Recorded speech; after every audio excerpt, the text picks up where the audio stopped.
नमस्कार.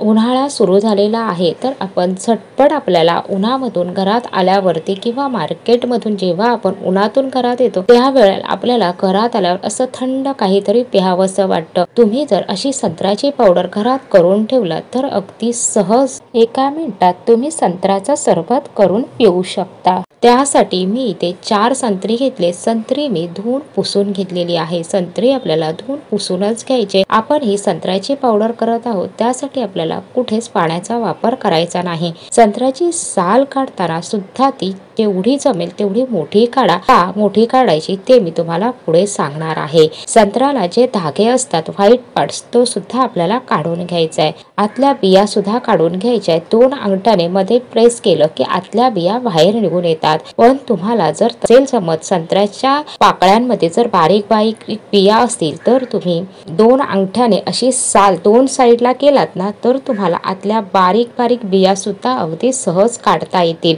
संत्र्याच्या पाकळ्यांमध्ये अजिबात बी राहू देऊ नका. बी जर आतमध्ये राहिले तर संत्र्याची पावडरला थोडासा कडसर म्हणजे कडवटपणा येईल आणि मग सरबत पिताना थोडंसं ते कडवट लागेल. म्हणून बिया अगदी व्यवस्थित काढून घ्या. इथे मी आता सगळ्या ह्या संत्र्याच्या पाकळ्या आहेत त्याच्या बिया ज्या आहेत ना त्या काढून घेते. कमी वेळामध्ये आपल्याला संत्र्याच्या पाकळ्या, बिया आणि साल सुद्धा आपल्याला मोठ्या पाहिजे आहेत, त्या कशा करता येईल ती पद्धत मी दाखवले. त्यासाठी मी इथे संत्र मध्ये कट करून घेतले. मध्ये कट केल्यामुळे सहज अगदी संत्र्याच्या बिया ज्या आहेत ना त्या आपल्याला काढता येतात. संत्र्याची साल खालच्या बाजूला आपण केली ना की पाकळ्या पण तुम्ही बघू शकता, इथे सहज पाकळ्या निघून येत आहे.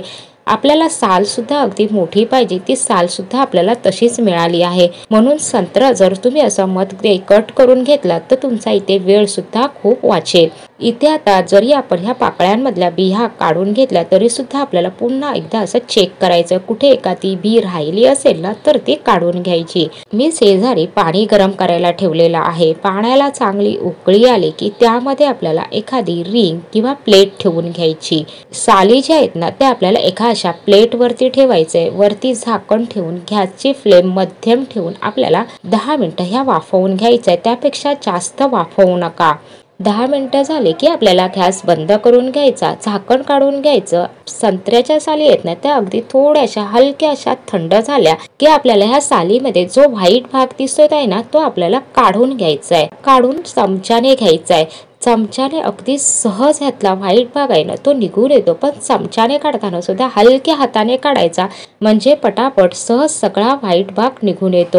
आपल्याला हे सरबत पावडर तयार करण्यासाठी फक्त संत्र्याच्या बाहेरचा सालीचा भाग आहे ना तोच आपल्याला हवा आहे. म्हणून आपल्याला आतमधला व्हाईट भाग काढून घ्यायचा आहे. व्हाईट भाग जर तुम्ही जराही तसाच ठेवलात ना तर संत्र्याची पावडर थोडीशी कडवट होईल. संत्र्याचं सरबत पिताना थोडंसं कडवट असं लागेल. म्हणून व्हाईट भाग सगळा चमच्याने व्यवस्थित काढून घ्या. आपण ह्या संत्र्याच्या साली ह्यासाठीच मोठ्या मोठ्या अशा ठेवलेल्या आहेत, म्हणजे आपल्याला छान अगदी सहज हा व्हाईट पार्ट्स आहे ना तो काढता येईल. आपण ह्या साली ह्यासाठी घेतल्यात की आपल्याला ही संत्र्याची पावडर तयार करण्यासाठी ह्यामध्ये glucose powder, orange essence, citric acid, colour काहीही वापरावं लागू नये. अगदी नॅचरल आपली ही पावडर तयार व्हावी आणि आपल्याला नॅचरल संत्र्याचं सरबत मिळावं ह्यासाठीच आपण सालीचा उपयोग केलेला आहे. सालीचा सगळा व्हाईट पार्ट जो आहे ना आतला तो काढून झाला की सालीचे असे छोटे छोटे तुकडे करून आपल्याला मिक्सरच्या भांड्यामध्ये घालायचे. मिक्सरचं भांड सुद्धा इथे घेताना ते ओलसर नसावं, तर सुकच घ्या, म्हणजे पाणी त्याला नसावं. इथे जमेल तेवढा आपल्याला मिक्सरला ह्या साली फिरवायच्या आहेत. एकदम बारीक काही त्या फिरणार नाही, पण जेवढं जमेल तेवढं मी बारीक फिरवून घेतले आहेत. आता आपल्याला ज्या संत्र्याच्या पाकळ्या आहेत ना त्या मिक्सरमध्ये घालायच्या आहेत आणि जो ताटामध्ये संत्र्याचा रस दिसत आहे ना तो सुद्धा आपल्याला घालून घ्यायचा आहे. आता आपल्याला हे मिक्सरला फिरवून घ्यायचं आहे. तुम्ही बघाल तर अगदी छान आपला हा गर तयार झालाय. ज्या आपल्या संत्र्याच्या साली होत्या ना त्या सुद्धा या गरामध्ये अगदी एकजीव अशा झालेल्या आहेत. आपल्याला हा गर एका चाळणीमध्ये काढून गाळून घ्यायचा आहे. चाळणीमध्ये घातला की चमचा वरून फिरवत आपल्याला हा गर आहे ना तो गाळून घ्यायचा आहे. आणि वरती जो जाड भाग राहील ना, म्हणजेच आपल्या सालीचा किंवा संत्र्याचा पाकळ्यांचा जो काही जाड भाग राहील ना तो आपल्याला टाकून द्यायचा हा आपल्याला घ्यायचा नाही। इथे मी आता हा गर एका वाटीमध्ये काढून घेतला। एक वाटी आपला गर झाला त्यासाठी मी 1.5 वाटी साखर घेतली। तुमची संत्री जेवढी आंबट गोड असतील ना त्याप्रमाणे तुम्ही साखरेचं प्रमाण कमी जास्त करू शकता। एका ताटामध्ये मी ही साखर घालून घेतली। आता जो गर आहे संत्र्याचा ना तो सुद्धा आपल्याला घालून घ्यायचा आहे। हा गर घालून आपल्याला हलक्या हातानेच मिक्स करायचा आहे, फक्त मिक्स करायचा आहे हलक्या हाताने। साखर जी आहे ना ती ह्या गरामध्ये आपली वितळली गेली नाही पाहिजे, तर साखर आपली तशीच राहिली पाहिजे। इथे आता हा गर मी छान असा मिक्स करून घेते। आपण ह्यामध्ये टँगी फ्लेवर अगदी छान आपल्या संत्र्याच्या सरबतला यावा त्यासाठी मी 1 लिंबू पिळून घालणार आहे। तू नाही घातला ना तरी सुद्धा चालेल, पण 1 लिंबू पिळून घातला, एका लिंबाचा रस घातला ना तर आपल्या ह्या संत्र्याच्या सरबतला खूप छान असा टँगी फ्लेवर येतो, म्हणून आपल्याला 1 लिंबाचा रस घालायचा आहे।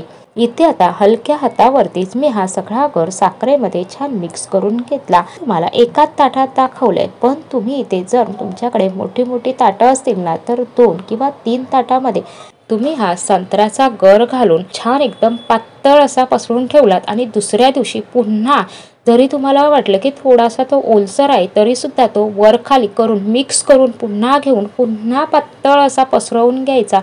तसं केल्याने जो गर आहे ना तो सुकला की चमच्याने सहज आपल्याला ताटामधूनही काढता येतो आणि अगदी छान त्याची पावडर अगदी कमी दिवसामध्येच 2 ते 3 दिवसामध्येच तयार होते।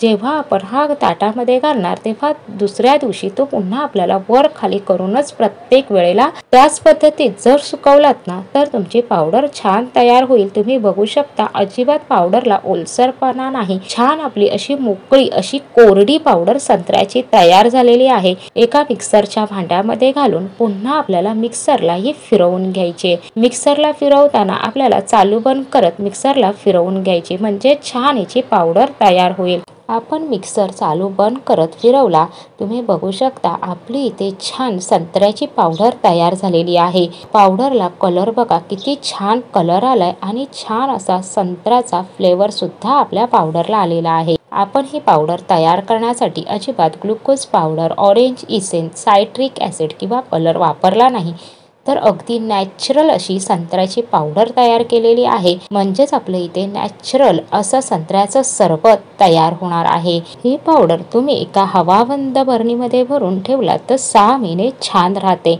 तुम्हाला जेव्हा हवं तेव्हा तुम्ही 1 मिनिटामध्येच असं संत्र्याचं सरबत बनवून पिऊ शकता। इथे बर्फाचे खडे घालून घेतले, तुम्ही माठातलं थंड पाणी घालू शकता किंवा फ्रीज मधलं थंड पाणी घालून सुद्धा असं सरबत बनवू शकता। मी 2 चमचे एवढी संत्रा पावडर घालून घेतली, तुम्ही 2 चमचे 2.5 चमचे तुमच्या आवडीनुसार तुम्ही इथे एका ग्लासामध्ये संत्र्याची पावडर घालून घ्या। 1 मिनिटामध्येच उन्हाळ्यामध्ये शरीराला थंड करणारं, शरीराला तृप्त करणारं असं आपलं उन्हाळी स्पेशल संत्र्याचं सरबत तयार झालेलं आहे। रेसिपी आवडली तर लाईक, शेअर, सबस्क्राईब करा। भेटूया पुन्हा लवकरच नवीन रेसिपी सोबत। नवीन व्हिडिओमध्ये रेसिपी संपूर्ण पाहिल्याबद्दल तुमचे मनपूर्वक धन्यवाद।